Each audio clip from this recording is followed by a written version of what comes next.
Gracias, José Luis, por esta lección imprescindible de rigor y valentía. Y antes de irnos a comer, es fundamental escuchar ahora la intervención conjunta de dos grandes conocedores de nuestra historia.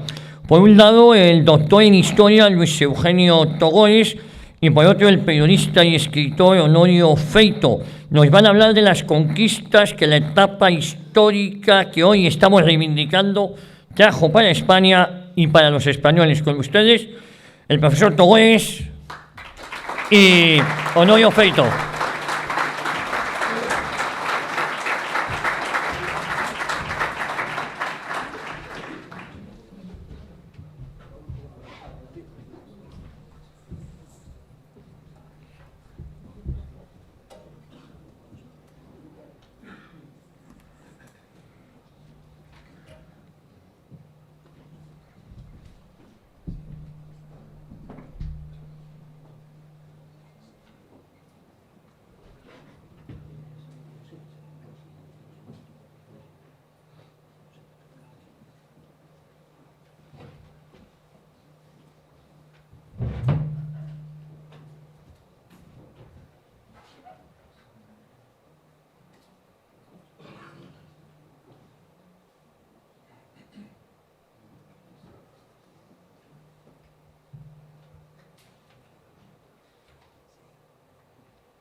Buenos días, ¿se escuchan bien?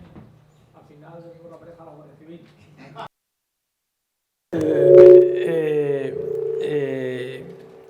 Al final el título de lo que vamos a hablar, la pareja, es las conquistas, pero yo casi también diría el legado de Franco, ¿no? Es decir, ese legado de 40 años. Yo haría una reflexión previa. Es decir, España, el legado de Franco costó mucho más, es decir, bueno, no el legado de Franco, de la generación de Franco, porque aquí parece que Franco hacía el todo, ¿no?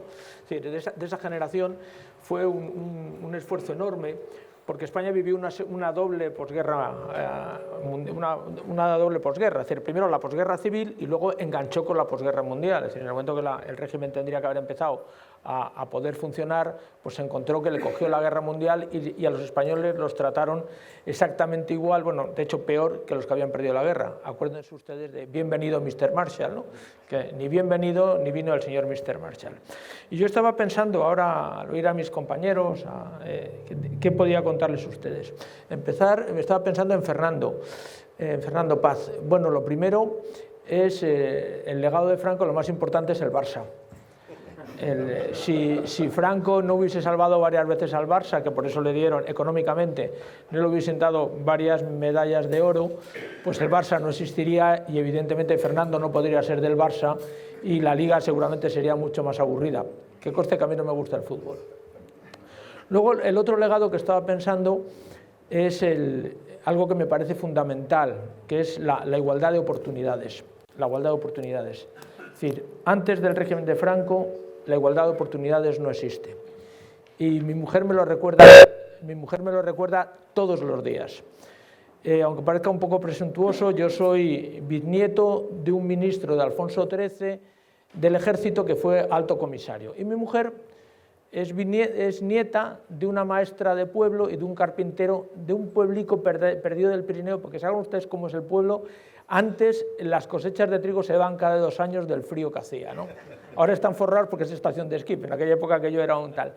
Y yo, bueno, yo tengo una carrera, soy doctor, mi mujer tiene 2, habla 5 idiomas y todos los días me recuerda que es mucho más lista que yo, lo cual es absolutamente cierto. Bueno, que no debe ser tan lista cuando se casó conmigo.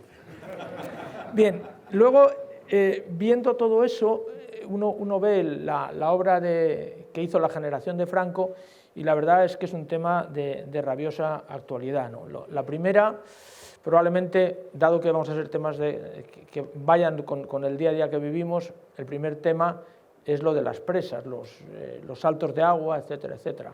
El régimen de Franco construyó una infraestructura, concretamente de 650 presas, que, aunque parezca mentira, son las que nos permiten primero día beber agua.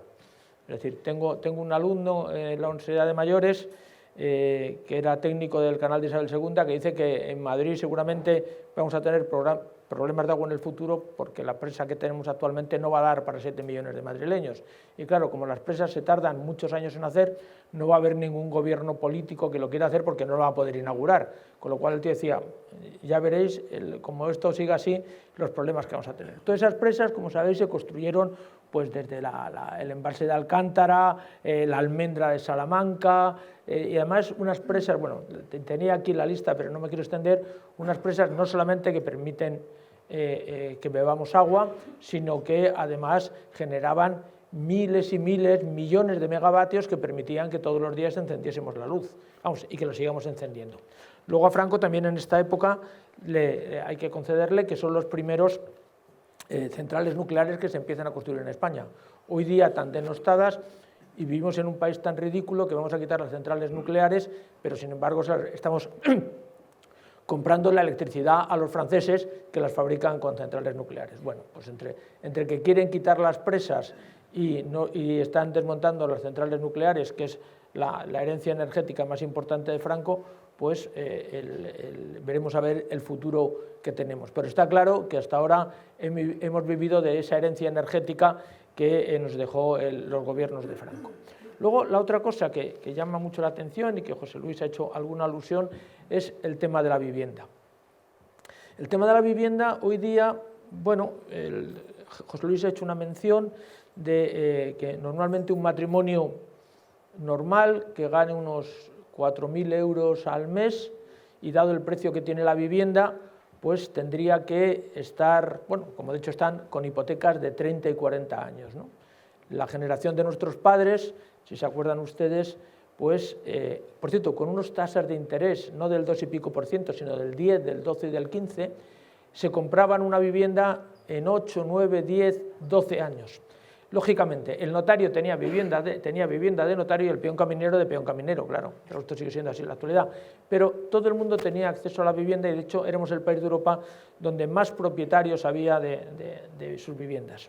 ¿Esto por qué fue posible? Bueno, pues evidentemente fue posible porque hubo una serie de leyes que hace el régimen de Franco, crea el Ministerio de la Vivienda, acuérdense ustedes de Arrese, que es el primer ministro, a los últimos que es Utrera Molina, que se dedicaron a construir viviendas sociales para, digamos, dar cabida a una España que tuvo dos problemas, uno la destrucción de la vivienda y la guerra civil, pero luego otra cosa muy importante, que es una enorme emigración del campo a la ciudad como consecuencia de la modernización de España. España, antes de la guerra civil, era un país rural y como consecuencia de ese cambio a una España industrial, pues evidentemente la gente fue buscando, cosa que había ocurrido en Europa 50 años antes, pues empezó a venir a las ciudades. Yo todavía me acuerdo, y se acuerdan ustedes, todos los barrios chabolistas que antes había, Orcasitas, etcétera, en las afueras de Madrid. Bueno, el régimen de Franco acabó no totalmente con eso, porque era imposible, pero era una gran medida. El régimen de Franco construyó prácticamente 5 millones de pisos digamos, de iniciativa oficial que prácticamente dieron oportunidad a los diferentes españoles a tener la vivienda. Bueno, hoy día el presidente Sánchez, si se acuerdan ustedes, nos prometió que iba a construir 50.000 viviendas, que por cierto no las ha hecho. Vamos a ver, 50.000 viviendas, en el mejor de los casos, en la época de Franco, que éramos familias con bastantes hijos, podrían vivir 200.000 personas. Ahora dan para que vivan 100.000 y además, como no las ha construido, pues tampoco van a poder vivir ahí, ¿no? Con lo cual, bueno, es decir, esto de dar brindis al sol está muy bien. Luego, la otra cosa también es que no solamente el régimen de Franco construyó esas viviendas, sino que hizo una legislación que le hizo, y aquí está mi amigo Paco Torres, que no sé si está por ahí, con su libro Franco Socialista, creó un régimen donde realmente protegía a las clases menos favorecidas. Y si me van a permitir que lea, dio una ley que decía literalmente: el movimiento liberalizador de la propiedad urbana ha de atemperarse, no solo al ritmo determinado por las circunstancias económicas del país, sino también a las exigencias ineludibles de la justicia social que constituyen la médula y razón de ser de nuestro régimen político. A estos principios capitales responden la presente reforma de la Ley de Arrendamientos Urbanos, reforma que, naturalmente, no puede consistir en la simple e inmediata vuelta al sistema jurídico propio del derecho común, mientras éste no sea modificado para adaptarlo a los imperativos de nuestra época, puesto que aún no hemos alcanzado la madurez económica indispensable ni se ha logrado satisfacer la necesidad de vivienda por importantes sectores de la sociedad española, pese al considerable esfuerzo realizado y al manifiesto incremento obtenido durante estos últimos años. Esta es una ley del régimen de Franco que yo me imagino que esa señorita brillante que ha hecho algún máster en ordenación pública, que ahora es vicepresidenta del gobierno, lo ha leído porque es lo que quiere traer ahora. Claro, esto se hace después de la Guerra Civil y ahora lo quiere traer en el siglo XXI, con lo cual está descubriendo precisamente las leyes sociales del franquismo. Bien, el franquismo nos trajo esa ventaja y evidentemente pues muchos de nosotros todavía, yo concretamente, vivo en la casa que pudieron comprar mis padres. Mis padres han desaparecido y puedo vivir en la casa que ellos pudieron comprar precisamente en ese régimen. Si me permiten ustedes un comentario malévolo, eso además se ha acabado, porque con la hipoteca inversa, que es otra de las grandes inventos del nuevo capitalismo, nuestros hijos seguramente, como vivimos muchísimos años, pues no nos van a heredar porque nos lo vamos a gastar con la hipoteca inversa, ¿no? Para irnos de vacaciones con el inserso. Pero bueno. Luego la otra cosa que sí me gustaría destacar es otro tema importantísimo, que es el tema de la sanidad y la seguridad social. El régimen de Franco creó un sistema sanitario que lo había empezado Primo de Rivera, pero que no se había podido desarrollar, que la República, por supuesto, lo pensó, pero no hizo nada, y que el sistema de Franco lo hizo. Realmente todos los sistemas de seguros sanitarios, desempleo, seguro de vejez, etcétera, todo eso, esas leyes que no voy a entrar en detalle, las crea el régimen de Franco. Y luego también crea algo que la gente no le da mucha importancia, que es la red hospitalaria que tenemos. Es verdad que, lógicamente, se han hecho muchos más hospitales en los 50 años que ha habido después de Franco, pero si ustedes me permiten, los grandes hospitales que todavía todos conocemos están constituidos sobre la ley de bases de la seguridad social, concreta, bueno, una ley de bases que además la construye en cierta forma un ministro falangista que es Girón, don José Antonio Girón de Velasco. Entonces así tenemos, en 1964 nace la Ciudad Sanitaria de La Paz, el Hospital Gregorio Marañón nace en el año 68, el Hospital Ramón y Cajal nace en aquellas mismas fechas, el Hospital Cruces de Bilbao, que ahora nace con el nombre de Enrique Sotomayor, nace en esta época, pero que ahora le han cambiado el nombre, claro, o se llama Hospital Valdebrón. El Hospital 12 de Octubre, que se llama así, nació en la época de Franco, que se llamaba 1 de Octubre, que recuerdan es la fecha de exaltación de la jefatura del Estado. El Francisco Franco, que está en la calle de Cerquero, también le han cambiado de nombre, claro. Entonces ahora, ¿qué es lo que han hecho? Bueno, los viejos hospitales, que son los más importantes que había en España, bueno, sencillamente les han cambiado el nombre y ya han roto el lazo con el régimen franquista, que son los que realmente en aquella España, donde no se pagaban casi impuestos, solamente a partir del año 63 pagábamos el 17%, nuestros padres pagaban el 17%, se pudo construir todo esto. ¿Qué más cosas se hizo en el sistema sanitario? Bueno, yo creo que tenemos tres hitos que son importantes y además todos nosotros los hemos vivido. Ahora que andan ahí con la coña marinera de los muertos de la pandemia, que es una cosa terrible, que si son 7.000 y pico en Madrid y 4.000 y pico, en la época de Franco se vivieron dos pandemias que todos hemos conocido. Una es la de la polio, ¿se acordarán ustedes? Es decir, yo todavía me acuerdo, algunos compañeros míos de colegio, concretamente estoy pensando en Rafa Ramírez, hijo de un general, compañero de promoción de mi padre, que tenía polio en una pierna. El año 63 la polio quedó absolutamente derogada en España. Llegaron las vacunas y si se fijan ustedes ya prácticamente no hay niños con polio, sino solamente gente muy mayor. Y antes en el régimen de Franco heredó un régimen con 12.000 muertos por polio, con 12.000 enfermos por polio y 2.000 muertos por la polio, y a partir del año 63, se acordarán ustedes, los más jóvenes ya no se acuerdan, el terroncito aquel de azúcar con una gotita que te daban en el colegio todos los años cuando ibas al servicio médico y tal. Bueno, pues acabó con eso. Y luego otra pandemia que también nos podía haber azotado y que de hecho generó la muerte de Alfonso XII unos años antes, ustedes se acordarán el año del cólera. ¿Se acuerdan ustedes el año del cólera? Es decir, los años 70, y se supone que hubo empezar en la zona de mi mujer, en la zona de Aragón, hubo una serie de enfermos del cólera, que era una enfermedad que había arrasado Europa, es una enfermedad que venía de la India y que en el siglo XIX había generado mortandades de 200.000, 400.000 personas en España. Bueno, pues en España no murió nada de cólera. ¿Por qué? Porque parece una tontería, pero a todos nos vacunaron del cólera. Yo me acuerdo perfectamente ir con mis padres a vacunarme del cólera. Es decir, que esa pandemia verdaderamente brutal, comparable en gran medida con lo que fue el COVID, pues resulta que el régimen de Franco, como vio lo que había pasado anteriormente, pues el año 71 logró totalmente, digamos, desterrar de entre los españoles de esa enfermedad. En la misma línea de avance social, pues, y no me quiero extender mucho más, pues otra de las cosas que hizo es que creó la ONCE. El régimen de Franco, la ONCE se crea, todo el mundo sabe, pero nadie sabe dónde viene, parece que es que ha surgido como una seta con la lluvia, se crea en el régimen de Franco. Lo crean los falangistas, Serrano Suñer, y crea un sistema que todavía sigue funcionando y probablemente sea, de toda la atención a ciegos y otro tipo de enfermedades especiales, el mejor del mundo. Y me van a permitir ustedes solamente dos cosas para dar paso a mi compañero. Uno, el régimen de Franco, aparte de estos adelantos, vamos a llamarle materiales, pues luego tuvo otras cosas importantes. Y cuando la guerra de Ibn y Sáhara, el moro se nos había subido a las barbas, ¿no?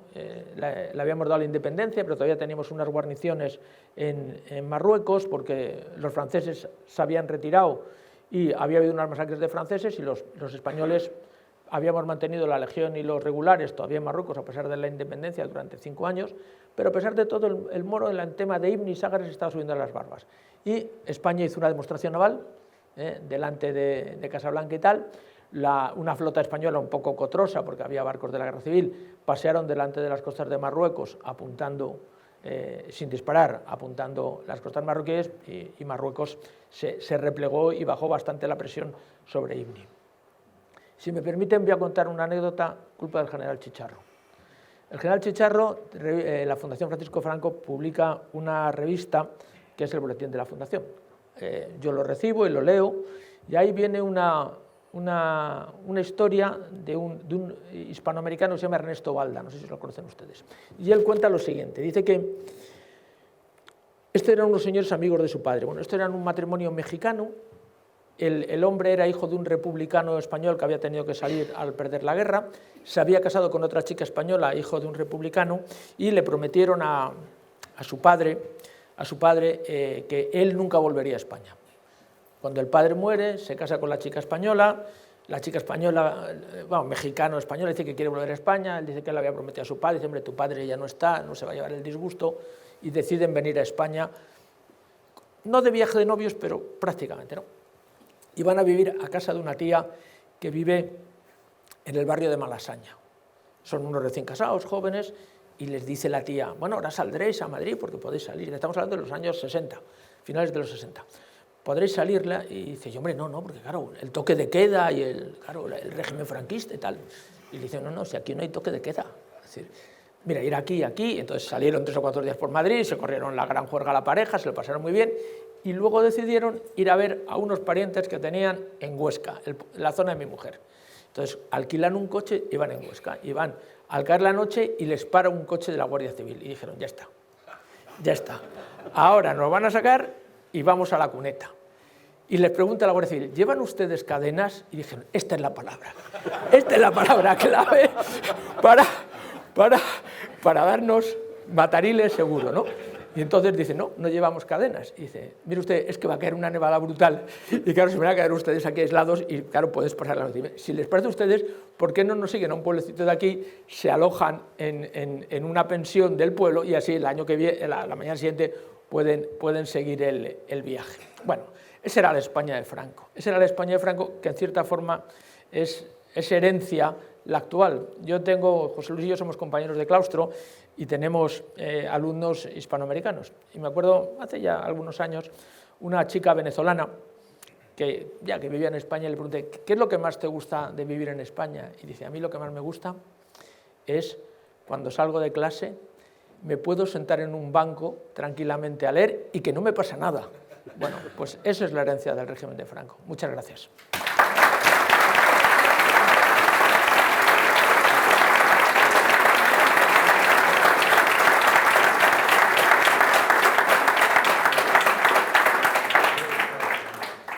Muchas gracias, profesor Le Togores. toca hablar al cabo de la Guardia Civil. Bueno, yo soy el número, el aprendiz. Buenos días a todos.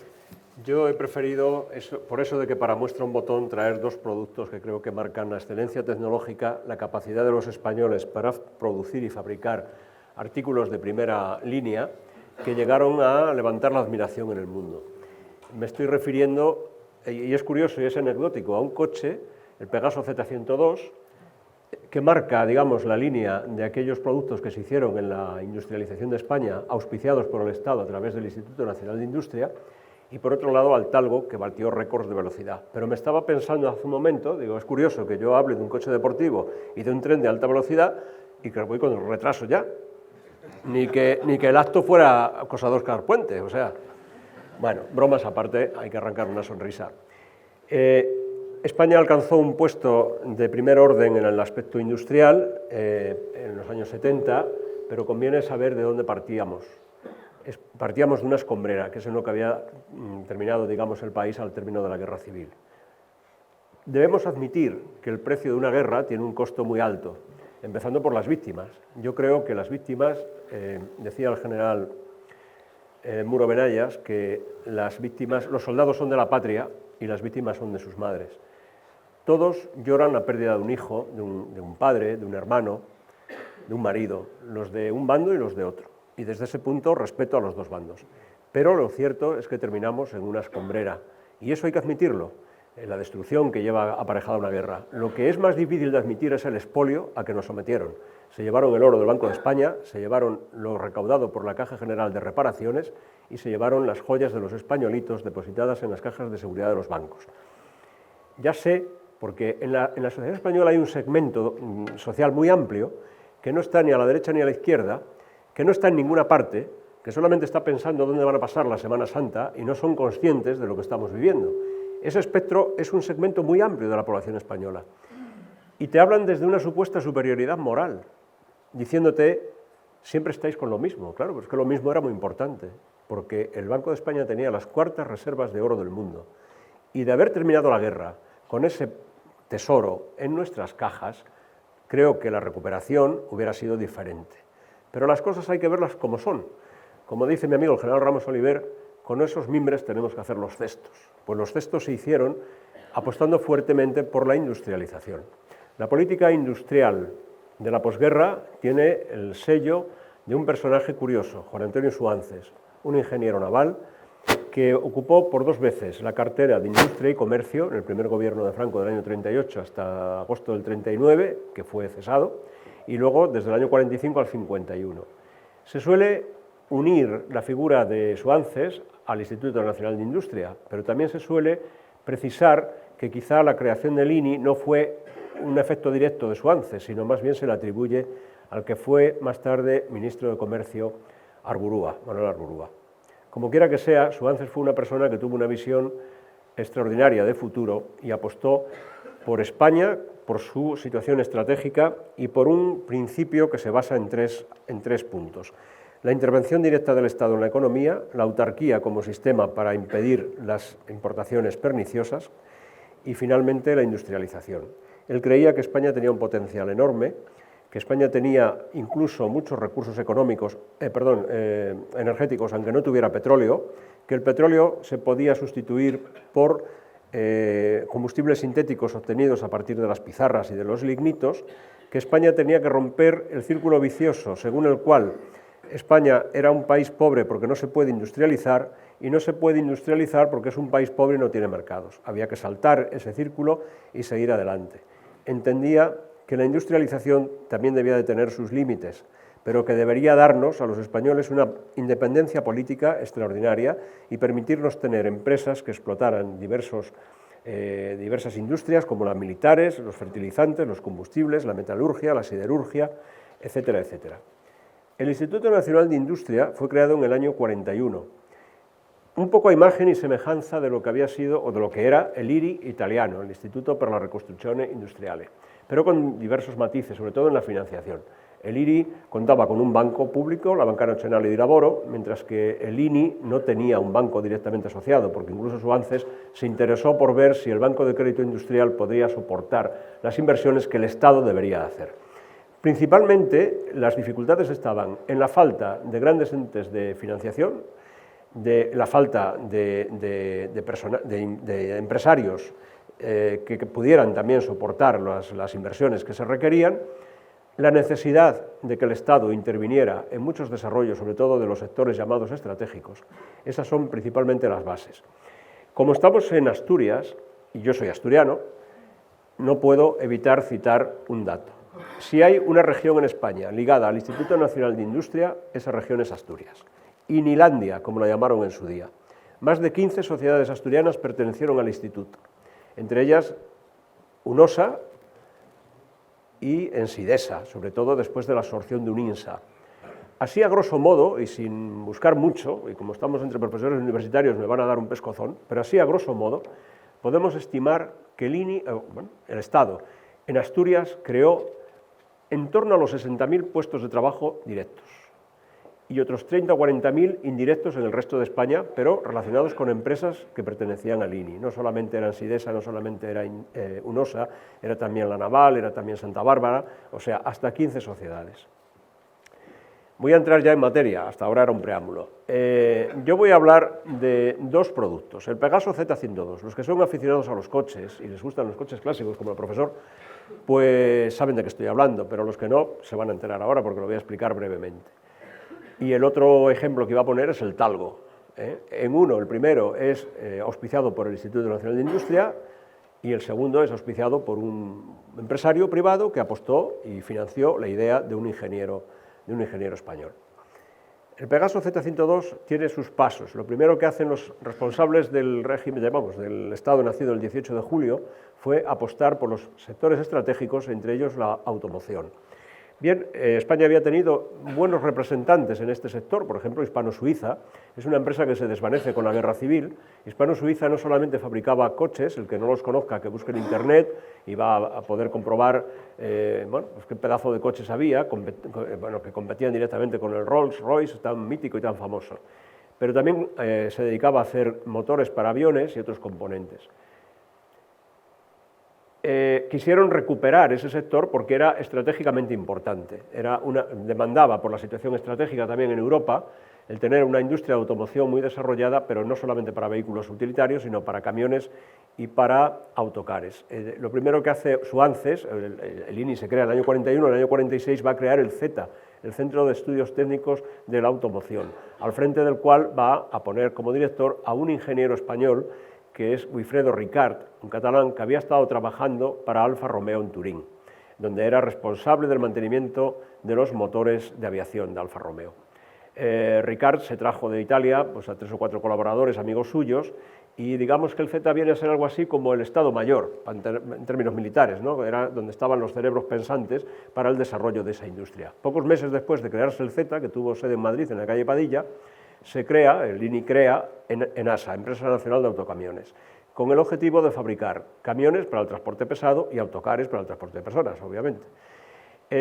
Uno y otro van muy ligados. El producto comercial que eligen le dan el nombre de Pegaso.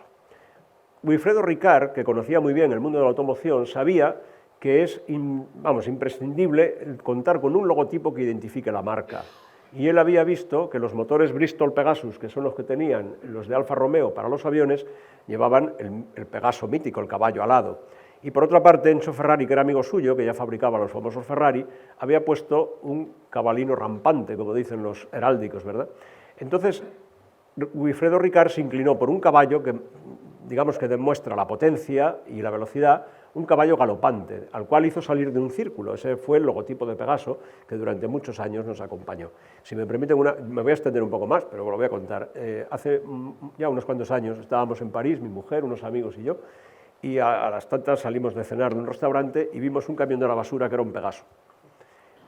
Los operarios eran argelinos y africanos. O sea, fue algo que no pudimos reprimir, empezamos a aplaudir al camión. Los operarios pensaban que les estábamos aplaudiendo a ellos. Y dijimos, no, a vosotros no, al camión. Y entonces miraron el camión y dijeron, español. Bueno, nos dio un subidón ver un producto español por las calles de París, aunque fuera recogiendo la basura. Bien, lo primero que hizo Wilfredo Ricart fue dotar al camión, o sea, a la marca, vamos a decir así, del logotipo. Pero los responsables pensaron que fabricar camiones y autocares no era un modelo adecuado para convencer a los hipotéticos clientes. Se pretendía atender la demanda nacional y además exportar, porque hacía falta divisas, claro.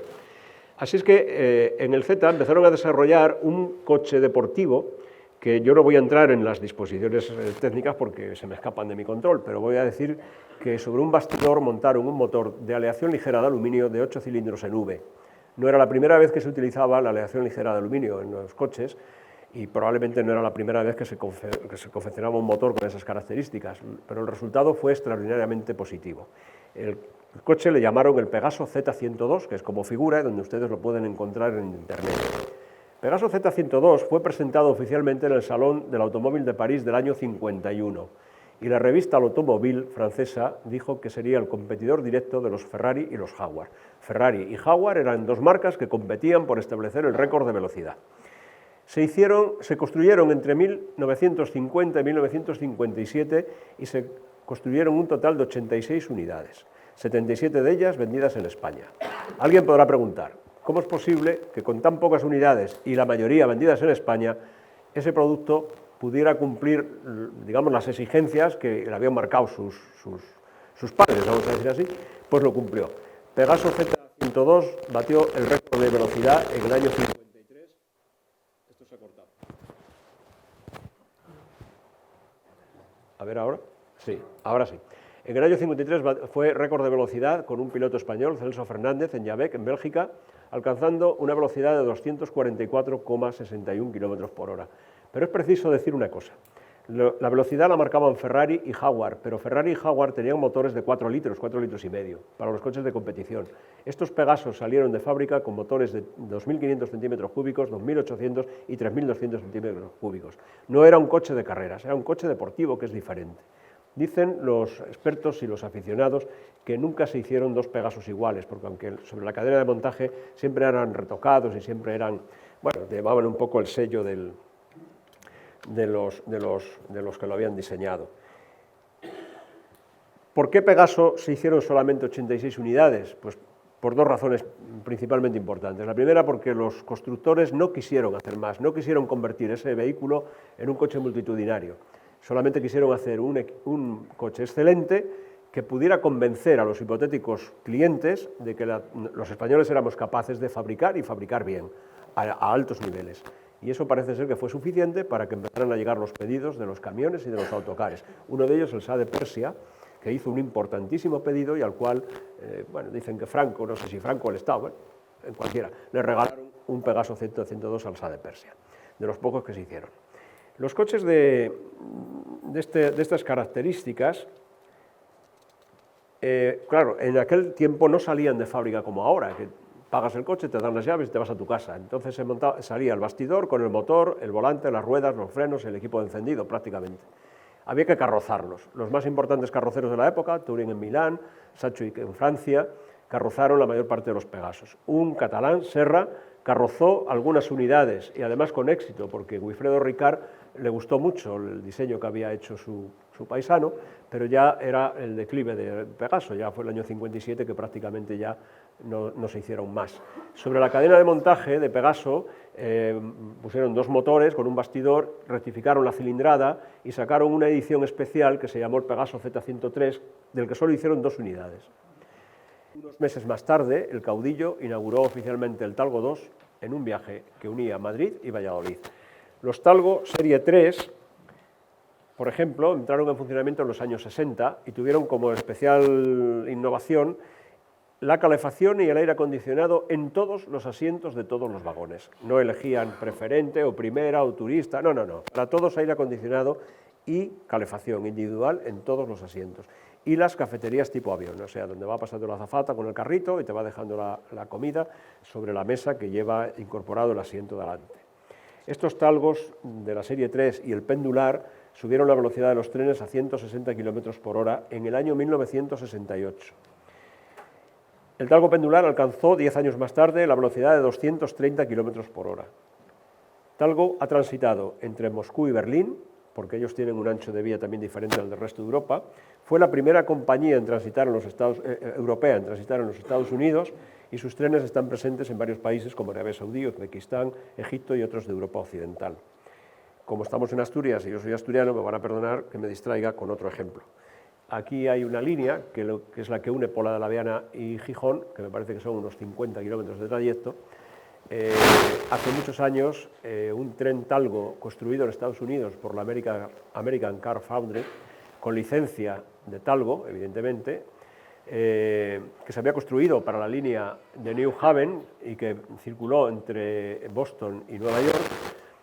Cuando dejó de funcionar, Ferrocarriles de Langreo compró 15 vagones de ese Talgo y los trajo para la línea Gijón-Pola de la Viana. Creo que no existe, me han dicho que quizás sí, que quizás no, no lo sé, yo no lo he comprobado, pero tenían un vagón en el Museo del Ferrocarril de Asturias, que es un museo muy importante. A ese tren, que durante 20 años hizo la línea de transporte de pasajeros, que no destacaba por su velocidad, por la cantidad de paradas intermedias que tenía, pero que los usuarios valoraron por su comodidad y su silencio, los asturianos le llamaron cariñosamente el pájaro blanco. Pues hasta aquí hemos llegado, no quiero abusar del tiempo, que ya vamos tarde, y muchas gracias y encantado de estar aquí.